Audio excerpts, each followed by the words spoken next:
Kenyan investigators have been joined by overseas experts in their forensic probe into the recent terror attack on a Nairobi shopping mall. Authorities say the investigation should take a week. At least 72 people were killed in the four-day siege, and more funerals and memorial services have been held for the victims. As the dust settles from one of the most brazen terror attacks in recent years, attention is now on the forensic investigation at the Westgate shopping mall in Nairobi. Experts from around the world have joined their Kenyan counterparts at the crime scene, carrying out fingerprint, DNA and ballistic analyses. Kenyan police provided no details on the investigation, only saying that forensic work was expected to take a week. The United States and other Western countries are providing technical support and equipment to Kenyan authorities. The US ambassador to Kenya said America would also help Nairobi bring the attack's organizers and perpetrators to justice. Scores of people, including 18 foreigners, were killed when militants from the Al-Shabaab group stormed the mall on Saturday. In an email exchange with the Associated Press, the Somali militant group said its fighters tried to let all Muslims go and focused their attack on those who didn't practice Islam. One survivor recalled how she tried to teach others hiding with her a Muslim prayer so that they would be spared if the militants found them. When we were up there, we thought, okay, if they get us here, we're going to tell them, yes, we know the Shahada. And, well, I'm a Muslim. I know it. And we were trying to teach the other 9 people who were with us. They were not Muslims. And we were trying to teach them the Shahada. Fortunately for her and the others with her, they were later found by police who led them out. Around 175 people were wounded, including more than 60 who remain in hospital. Morgue officials in Nairobi have been preparing for a large influx of bodies still in the mall. Meanwhile, more funerals and memorial services were held as the survivors, friends and relatives of the victims try to come to terms with this senseless tragedy. The situation is desperate in southwestern Pakistan after a powerful earthquake left at least 348 people dead and many more injured. Survivors built makeshift shelters with sticks and bed sheets after their mud houses were flattened in the tremor. The remoteness of the area, the lack of infrastructure and proper roads has made relief efforts very difficult.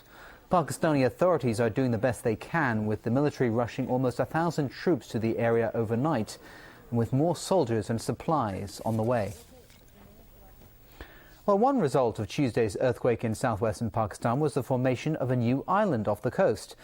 The force of the quake was enough to raise a small part of the seabed to a point where it became a new piece of land. It's attracted many locals who have been curious to visit the site, despite warnings from officials to stay away because of potentially dangerous gases. Scientists say these types of islands can remain for a long time or eventually subside back into the sea. And still to come in the news. 200 people evacuated in a Wong Tai Sin fire. Teenager to spend time in detention centre for trapping boy in a ditch. And USA overcomes 8-1 deficit to win America's Cup.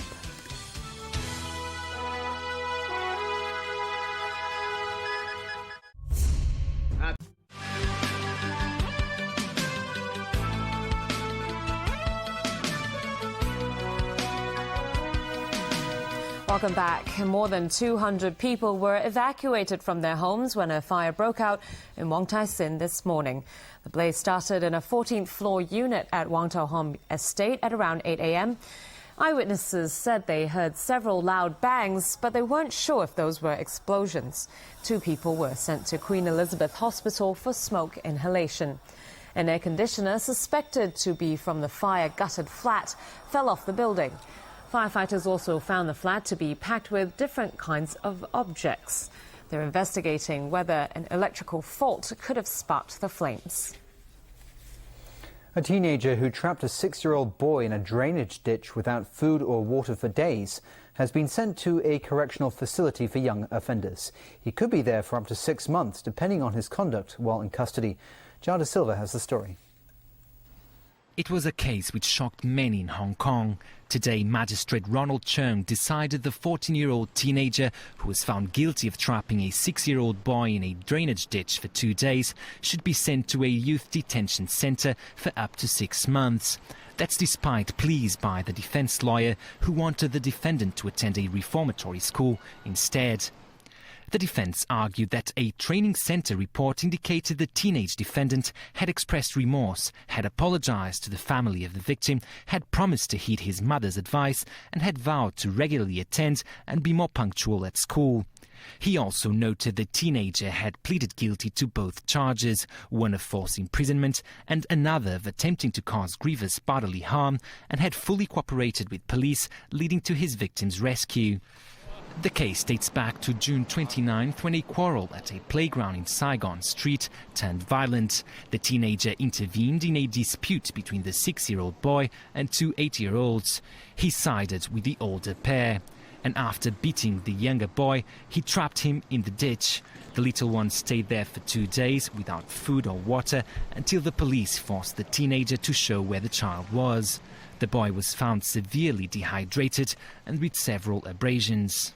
The 14-year-old offender, who earlier admitted to having been aware that his victim could have died as a result of his actions, is now confined to a detention centre until a board of review deems him fit to return to society. Upon his eventual release, the teenager will be supervised and will have to abide by a curfew. Juan da Silva, TVB News.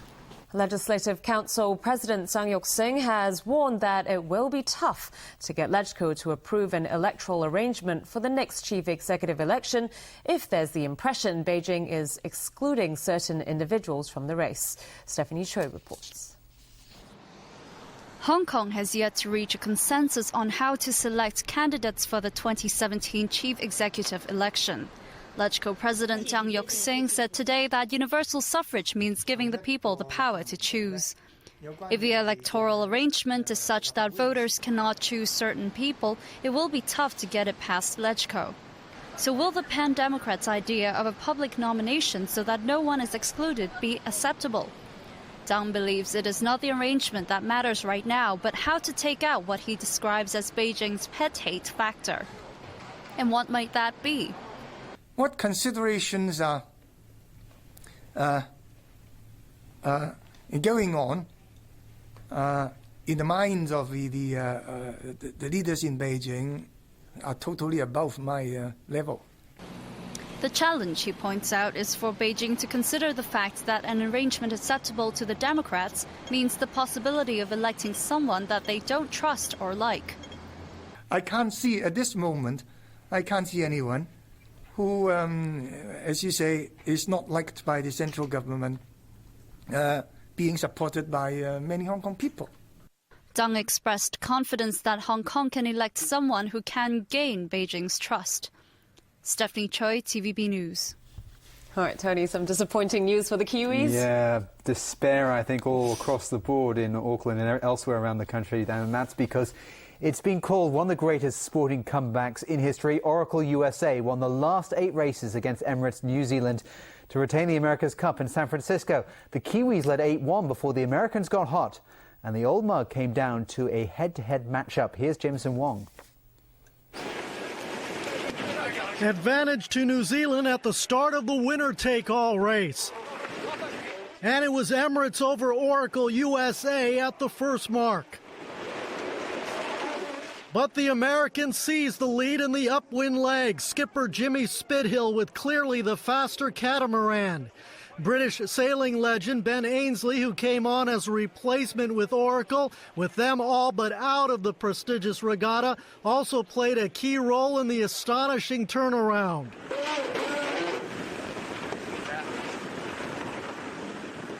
The Americans went on to win race 19 by 44 seconds.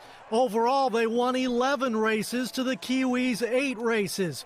Oracle were docked 2 points for cheating prior to the finals. But all that seemed like a long time ago for Aussie Spithill and his crew. Look, it was a fantastic race. I mean, we wouldn't have had it any other way. Come from behind. Man, these guys just show so much heart. Well, I'm incredibly proud of our team and what they've achieved. I'm gutted that we didn't get the last win that we needed to take this cup back to New Zealand, and it's just it's very hard to swallow. As the winners, the U.S. syndicate will decide on the format, venue, and schedule of the next America's Cup. Jameson Wong, TVB News. In football, Manchester United defeated Liverpool 1-0 to advance to the fourth round of the English League Cup.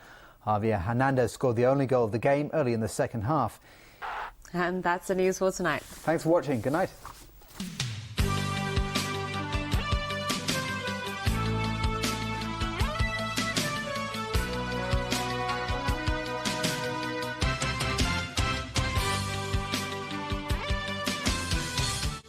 Will Rambo stay on?